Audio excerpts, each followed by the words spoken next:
Bonjour à toutes et à tous et bienvenue au Café du Market. Les webinars, c'est devenu un des contenus event les plus classiques en B2B. Certains ont d'ailleurs un petit peu abusé post-Covid, d'autres trouvent ça carrément old school maintenant.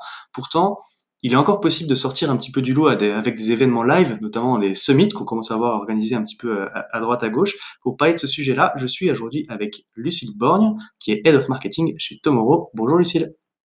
Bonjour Axel, merci de m'accueillir. Je suis ravie d'intervenir aujourd'hui. Bah écoute, c'est un plaisir. Bah peut-être en introduction, est-ce que tu peux te présenter rapidement du coup pour ceux qui ne te connaîtraient pas, s'il te plaît?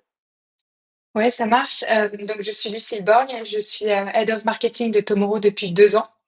Donc, chez Tomorrow, notre mission, c'est de révolutionner la gestion des contrats en entreprise en mettant l'IA au service des directions juridiques et des opérationnels.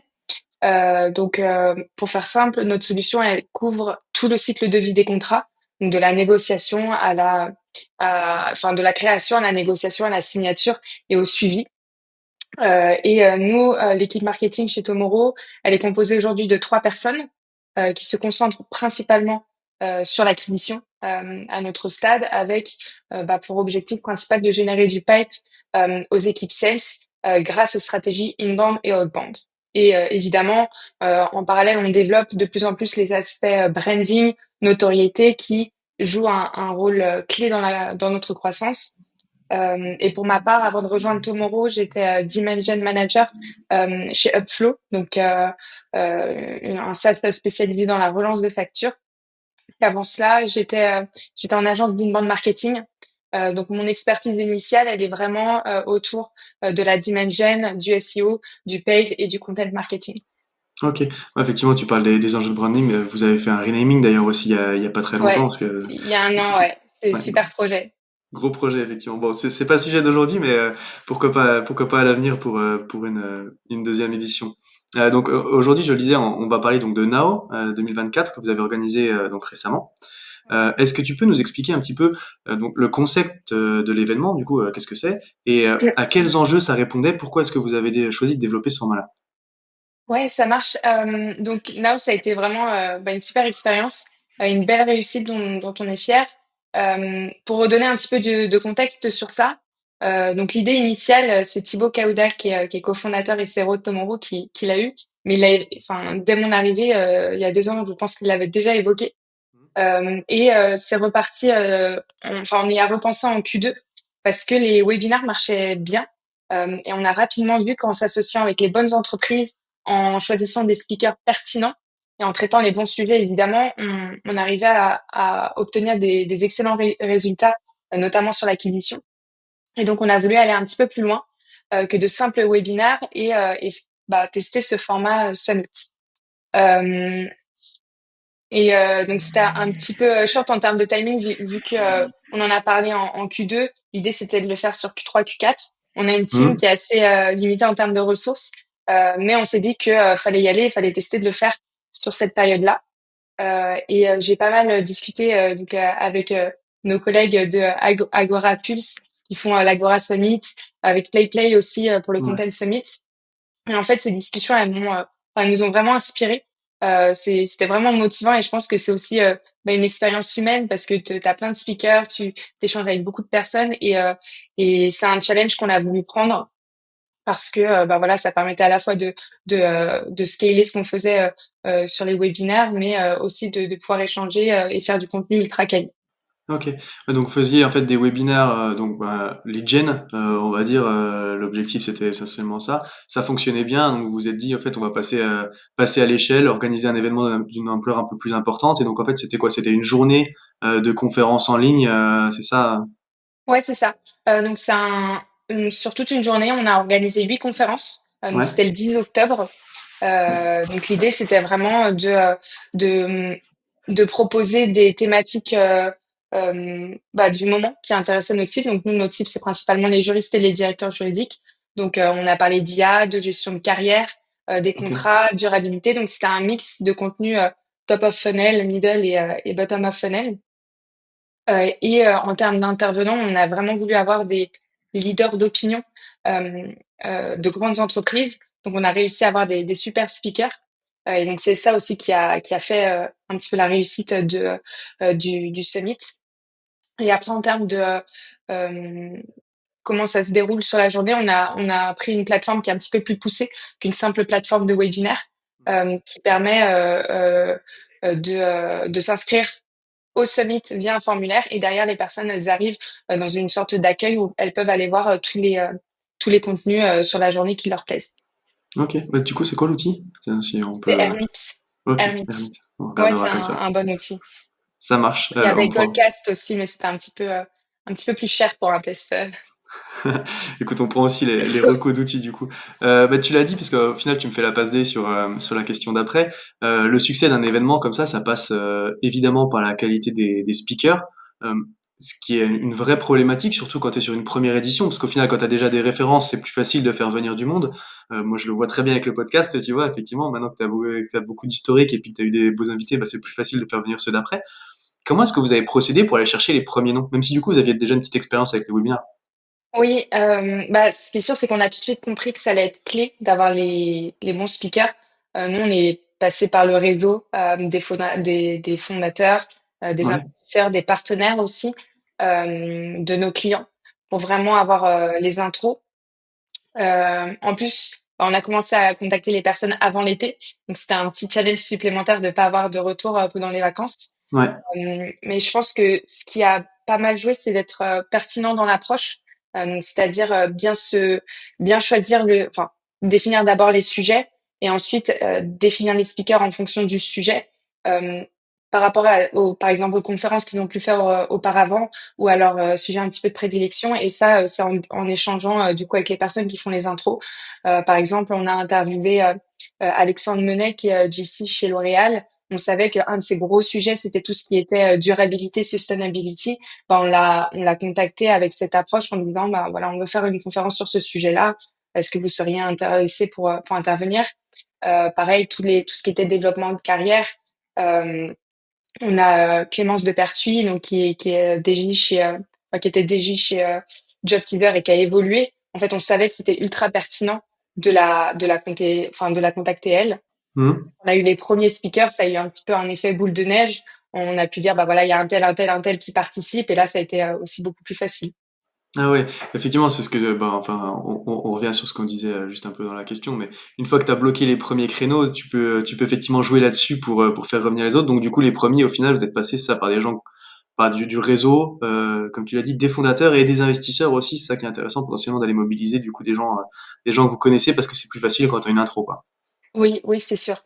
Après, je pense que nous, de manière générale, les personnes que j'ai contactées, elles étaient vraiment enfin, elles étaient ouais, partante parce que on touche une cible. C'est pas comme au marketing où il y a énormément de newsletters, énormément de contenu et tout. Les DJ, les juristes, ils ont pas autant de communautés dédiées Ouais. que dans d'autres secteurs. Et je pense que cette idée de summit, elle était assez ambitieuse. Elle a quand même plu. Elle a trouvé de l'écho. Et ça a joué. Et on a même eu enfin des réponses pardon de personnes qui n'étaient pas disponibles qui étaient intéressés pour participer à des prochaines sessions. Et, Ok. ça a permis aussi de commencer à créer un réseau de personnes potentiellement pertinentes pour intervenir voilà, sur d'autres événements et tout ça, qu'on a pu utiliser. Et voilà, et on a vraiment eu des speakers incroyables. Je craignais aussi que bah, des GC, des directeurs juridiques de grands groupes avec leur emploi du temps hyper chargé et tout, soient pas forcément disponible pour préparer le contenu et c'était ultra ultra important aussi de créer un contenu quali. Mais pas du tout, en fait, ils ont joué le jeu à fond. S'ils n'étaient pas dispo, on avait le soutien des équipes et je pense que c'est aussi grâce à l'engagement des speakers qu'on a réussi à faire un summit et du contenu qualitatif. Ok, très cool. Et du coup, tu l'as dit un petit peu là dans ce que tu disais. Au final, c'était un peu un nouvel événement pour l'écosystème. C'est quelque chose qui n'existait pas trop. Donc, vous avez évidemment l'ambition d'en faire du coup une référence sur le sujet. Mais c'était quoi du coup ta stratégie? Comment, une fois que tu avais calé, on va dire un petit peu les speakers, comment est-ce que du coup tu as fait connaître, tu as communiqué autour de cet événement bah, pour en faire un succès, quoi. Ouais. Alors, on a eu un mois de promotion intense. Donc, Ok. le summit était le 10 octobre. On a commencé la promotion début septembre. Ouais, la Et, rentrée, ouais. ouais, et on a vraiment appuyé sur le réseau, encore une fois, mais des intervenants. Donc nous, ce qu'on aime bien faire, c'est de créer un kit social media. Ok, Donc vraiment un kit, quelque chose de clé en main avec 4-5 propositions de postes par intervention. Donc derrière, c'est quand même un gros travail de préparation des visuels. Et l'objectif, c'est qu'ils aient juste à copier-coller pour faire leur post sur LinkedIn. Et on a vraiment voilà mobilisé les intervenants pour maximiser la visibilité. Et eux, ils ont vraiment joué le jeu aussi. Ils ont participé activement. On a même des speakers qui se sont filmés pour faire des vidéos qu'ils ont postées derrière sur LinkedIn. Donc ça a bien plu. trop cool. C'est Euh, quelque chose, excuse-moi, je t'interromps, mais ouais, c'est quelque chose que tu avais calé avec eux, ça, au moment où tu leur as proposé de caler une conférence, de leur dire on aura besoin de vous pour la communication, ou alors ouais, dès le début, ils oui, étaient au oui. courant qu'ils allaient devoir pousser aussi les sujets, quoi. Ouais, ouais, dès le début, on en parlait et on a aussi eu des entreprises un peu partenaires. Donc, par exemple, on a collaboré avec des cabinets de conseil en LegalOps, Ouais, d'autres Legal Tech, donc qui ciblent le même public. Et dès le début, on leur a demandé si on pouvait, voilà, s'ils pouvaient parler de Now dans leur newsletter sur LinkedIn et tout. Et ça, c'est quelque chose qui est hyper important de faire, de bien caler en tout début comment tu vas avoir besoin des personnes. Donc moi, j'expliquais bien que on a besoin de leur expertise pour créer le contenu. Donc il va y avoir tant de calls, on va avoir besoin de leur retour à tel moment. Et évidemment, on leur demande aussi. Bon, on n'impose pas, enfin, on n'impose pas, mais les personnes quand même jouent le jeu. ok. Ouais, bah effectivement, mais du coup, c'est ça qui est intéressant, comme tu dis, en plus, vu que tu avais préparé tout un kit, enfin, plus tu leur mâches le travail, plus c'est facile à faire, quoi, mais il faut effectivement prévenir bien en amont aussi que ça fait partie des règles du jeu, quoi. Ouais, c'est ça, exactement. Ok, très cool. Et Bon, puis pardon, après, du coup, on je a t'ai eu, coupé, mais ouais, pardon. vas-y. Pas de souci. Non, non, voilà. Donc c'était vraiment là où on a eu un gros levier, c'était sur LinkedIn, donc Kit Social Media. Après, toute l'équipe a beaucoup joué le jeu aussi chez Tomorrow. Euh, tout ce qui était partenaires qui ont aussi publié dans les newsletters sur LinkedIn. Et ensuite, on a eu les canaux traditionnels, donc emailing à notre base, sponsoring avec des médias spécialisés. Ok, On en a quelques-uns et un petit peu de publicité payante, donc LinkedIn Ads, Google Display. Et il y a quelques communautés juridiques, donc par exemple le Flip Network, qui est le réseau des juristes de la French Tech, dans lequel aussi on a des partenaires et on a publié. ok. Ah ouais, ça c'est intéressant. Du coup, tu dis sponsoring de médias, donc des médias thématiques, et puis du coup dans des communautés spécifiques, quoi. Oui, on a vraiment ciblé bon, les personnes qu'on connaissait, les médias vraiment spécifiques et les communautés spécifiques qu'on connaissait déjà. Ok. Donc ça c'est en gros un peu un mois avant, tu dis que vous avez commencé à lancer ça, quoi. C'est ça, on a des premières semaines de septembre et ce qui était assez cool, c'est que à peu près une semaine avant Now, on était avec Thibaut Caudel au sommet du droit. On a eu des retours en fait qu'on nous voyait énormément sur LinkedIn. C'est vrai qu'on a demandé à tout le monde de publier, donc on était quand même très très présent dans la sphère juridique enfin pour Now quoi. Ok, très cool. Et donc tu disais que cet événement, quand on préparait l'épisode, tu me disais que ça avait été un succès à plusieurs niveaux. Comment est-ce que tu as évalué l'impact, la notoriété, enfin c'est notoriété, business, bref, les différents types d'impact que tu avais pu, par rapport aux objectifs que tu avais pu fixer. Et, euh, et puis bon, après on enchaînera sur ce que tu as prévu pour en tirer le maximum derrière dans la suite. Mais déjà, effectivement, qu'est-ce que tu avais choisi de mesurer par rapport à ça, et puis qu'est-ce que ça a donné tout simplement. Oui, alors dans un premier temps, ce qui est sûr, c'était qu'on voulait mesurer le nombre d'inscrits. On s'était mis un objectif de 1000 inscrits. Ouais, Donc on est tombé à peu près à 1300, 1400. ok, Donc on était content. Et ensuite derrière nous, on regarde forcément le volume d'opportunités générées. Donc pareil, ça a été hyper positif. Et ensuite sur le plus long terme, on regarde le ROI. ouais, Euh, Après, donc, au-delà de cet aspect lead gen, on a regardé l'engagement et enfin, l'aspect notoriété. Donc, pour l'engagement, je pense qu'un summit, c'est encore différent d'un webinaire. Nous, on a eu plus de 50% de taux de participation, alors que ouais. sur des webinaires, on est plus autour de 30. Donc ça, c'était positif. Pardon.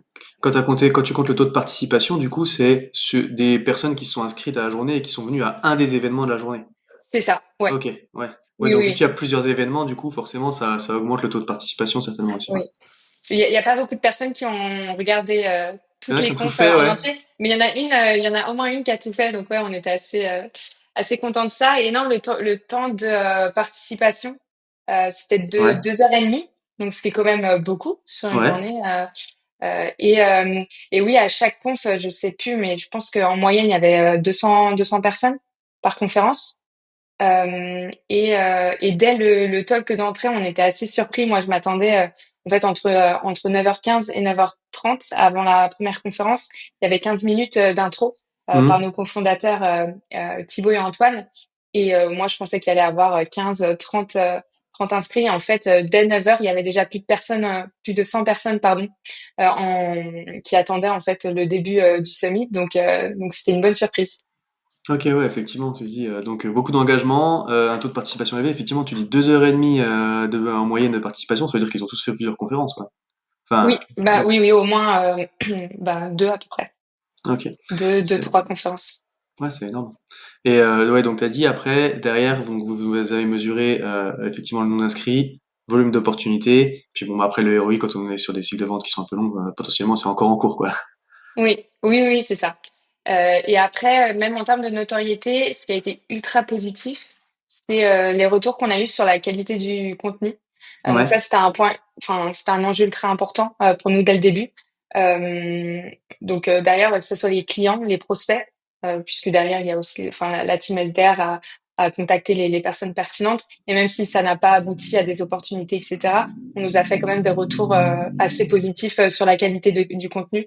Et ça, c'est un gros win, puisque derrière, bah, tout le contenu qu'on a fait pour Now, on a pu aussi le réutiliser pour des articles, des livres blancs, d'autres conférences. Donc ça a été beaucoup de temps mis pour faire, pour créer des conférences qualitatives, mais ça n'a pas été utilisé que pour le summit. bah justement, du coup, c'est ce que j'allais te dire. Comment est-ce que, parce que forcément, là, du coup, tu as fait plusieurs conférences sur une journée, donc tu as énormément de matière, tu as fait appel à des experts, donc ton contenu il est nécessairement quali. Enfin, tu l'as dit, en tout cas, vous avez eu des bons retours. Euh, donc, tu as une super matière derrière à exploiter. Qu'est-ce que vous avez fait donc pour faire vivre, du coup, cet événement post-event, quoi, au final? Ouais. Alors, nous, on a eu le Salon des transformations du droit un mois, enfin un petit peu plus d'un mois, un mois et demi après le summit. Ouais, Et on a un petit peu voulu surfer sur Now. Donc, on a fait pas mal de nurturing déjà avec tous les inscrits de Now. Et on a voulu aussi miser sur des conférences, cette fois en présentiel, dans le Salon des transfos. d'accord. Donc on a organisé, voilà, on avait une espèce de stage tomorrow dans le salon sur laquelle pardon, on a fait des conférences sur les 2 jours du salon. Donc on a repris à ce moment-là quelques sujets des conférences de Now. Ok. Donc par exemple sur le développement de carrière, sur la sustainability. Donc là c'était déjà une première façon de réutiliser les contenus. Ouais, Et donc vous avez ensuite, fait, ouais, pardon, mais du coup, tu dis, vous avez fait dans votre stand un espace de conf où vous avez réinvité du coup des speakers qui étaient venus à Now pour refaire leur conférence? ouais, c'est ça. Alors, on Ok, avait notre stand et juste à côté, on avait un espace de conférence ok, Tomorrow avec une petite scène.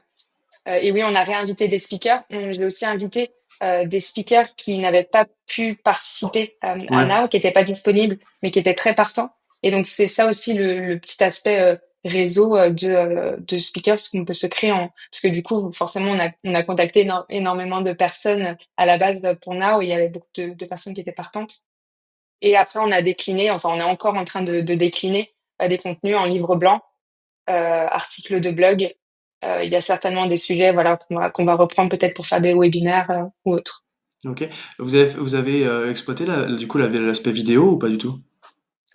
Oui, oui, oui. On a mis les replays en ligne sur le site Ok, et derrière, on les utilise plutôt pour notre nurturing marketing. ok. Ouais, effectivement. Bon, du coup, vu que tu es sur le format webinar, tu es sur de la vidéo, bon, on va dire enregistrée, format horizontal. Du coup, c'est pas forcément l'idéal pour aller en tirer les shorts, quoi, Ouais, mais- non, vraiment, on l'a pas trop exploité sur LinkedIn, par exemple. On l'a vraiment juste mis en replay sur le site. ouais. Euh, et du coup, on le pousse dans les articles pertinents, dans les emailing et tout ça. Mais je pense qu'il y a moyen de faire plus sur cet aspect-là. Ok, ouais, bon après, du coup, enfin, c'est déjà, comme tu dis, t'as le nurturing derrière, vous l'avez réutilisé sur un salon, donc ça, c'est quand même bien cool. Après, c'est tout ce que tu fais en termes d'articles de blog, de livres blancs et tout, c'est déjà super chouette. Effectivement, peut-être que la vidéo, bon, mais après, ça demande un format de captation particulier aussi, c'est encore pas tout à fait pareil. Enfin, quand tu captes du Mm. webinar, en vrai, le transformer en short, c'est quand même pas forcément idéal, quoi, Ouais, sur le non, format, c'est quoi. vrai qu'on Mm. on n'exploite pas du tout dans ce sens-là. Mais c'est un bon point. Yes. Et du coup, donc tu disais, vous avez fait pas mal de nurturing au niveau, vous avez relancé commercial, pardon, au niveau suivi commercial directement post-event. Vous avez pris des actions ou vous avez attendu que ce soit plutôt spontané sur de la prise de démo, demande de contact? Non, non, notre équipe SDR, enfin, on score derrière les leads qui sont générés évidemment, et les plus Ouais. pertinents, notre équipe va les contacter. Là, c'était quand même une approche assez soft sur Now, Mhm. plutôt voilà comment vous avez trouvé notre contenu, etc. Aussi pour avoir des retours, et les personnes qui étaient intéressées un petit peu plus par Tomorrow, eh bien, on les contactait pour booker une démo. Et donc, faut savoir que on regardait aussi à quelles Ouais. conférences, pardon, ils ont assisté, puisque on avait donc des sujets beaucoup plus tofu, pas forcément liés à Tomorrow, mais on avait aussi un cas client, enfin un client qui est venu faire un retour d'expérience. On avait une keynote sur Oro, notre IA. Donc, Ouais. un des enjeux aussi de faire ce summit, c'était à la fois de nurturer nos prospects existants, de générer des nouveaux prospects, et donc en fait, on a ciblé vraiment à toutes les étapes. Enfin, on a parlé à toutes les étapes du funnel. Ouais. On a aussi regardé, voilà, quel était l'intérêt des prospects pour Tomorrow avant d'aller les contacter notre bande. Ah ouais, effectivement, en fonction des sujets et des conférences, du coup, tu Ouais. avais un système de relance qui était particulier, quoi, adapté. Oui, oui, oui. Ok. Oui, oui, tout à fait. Top, écoute, super intéressant. J'allais dire, du coup, bon, c'est vrai que là, on se dirige doucement vers la fin, mais on parle toujours sur les podcasts de bonnes pratiques, de choses qui se passent bien. Moi, j'aime bien parler aussi un petit peu à la fin des challenges et puis des choses qui posent un peu problème parce que c'est jamais tout rose. Rapidement, c'est quoi, du coup, toi, tes challenges du moment? Oui, alors moi je dirais mon plus gros challenge du moment, c'est de faire grandir l'équipe marketing. Donc aujourd'hui on est trois, on a beaucoup de choses qu'on souhaiterait faire.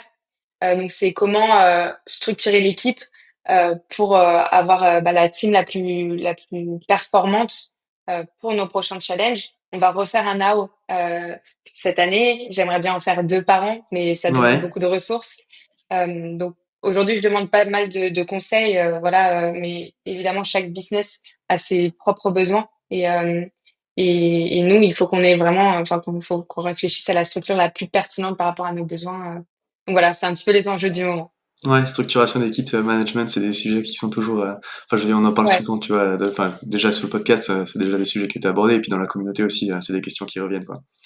Euh, Très bien. Bon, bah écoute, à la limite, quand tu seras passé par là, je suis tout à fait preneur d'un retour d'expérience, on en parlera. Ça Mais marche. si on devait du coup résumer un petit peu notre échange par rapport à, bah, du coup, à tout ce que tu as pu dire là sur ton retour d'expérience, c'est quoi le conseil que tu retiendrais? Qu'est-ce que tu mettrais en avant du coup pour quelqu'un qui voudrait se projeter justement sur l'organisation d'un summit? Ouais, alors je donnerais peut-être 3 conseils. Ouais, Premier conseil, solliciter le réseau des autres pour avoir les bons speakers. Vraiment, je pense qu'avoir des super speakers, c'est clé. Ensuite, côté promotion, solliciter le réseau des intervenants pour qu'ils puissent communiquer au maximum et voilà, que faire le plus de bruit possible autour du summit. Et dès le début, demander aux speakers, aux intervenants de s'investir au maximum pour créer du contenu quali, puisque ben, tu peux avoir la meilleure stratégie de promotion possible. Si derrière, c'est un petit peu déceptif sur la partie contenu, bah, c'est dommage. Et c'est vraiment la qualité du contenu qui permet de faire vivre derrière le summit et qui permet l'année suivante d'avoir peut-être 2 fois plus d'inscrits. ok, très cool. Écoute, on retient déjà, j'allais dire un petit peu, enfin de culot. Et puis c'est ce qu'on dit souvent. Enfin moi je dis toujours ça. Faut oser demander en fait, oser demander de l'aide, Ouais, oser demander du réseau, enfin dans ton réseau, si tu connais des gens, si t'as repéré des gens pour faire des intros quoi. Donc ça, bien la qualité des intervenants, la qualité du contenu, et puis du coup la promotion quoi. Mais ça, c'est ce que ouais, tu disais, tout ce que tu disais sur leur faciliter le travail pour que ce soit fait quoi. ouais, c'est ça. Et nous, sur solliciter un petit peu le réseau, les personnes étaient quand même, comme je le disais, très très partantes parce que c'est pas une initiative qu'on voit beaucoup pour les directions juridiques et je pense que bon, c'était un petit peu une chance qu'on a aussi côté Tomorrow, c'est que on a vraiment une super audience et les gens sont souvent partants pour participer à ce genre d'initiative. Ok, très cool. Eh ben écoute, encore une fois, Lucie, merci pour tout ça, pour ton retour Merci à d'expérience. toi. C'était très sympa. Si jamais il y a des petites questions pour toi, on peut te trouver sur LinkedIn, du coup, Oui, oui, doucement, ouais. Lucille Borgne, Tomorrow sur LinkedIn. Merci Ça marche. beaucoup. Bah écoute, merci beaucoup et puis bah du coup je te souhaite une bonne journée. À toi aussi, à bientôt. Salut.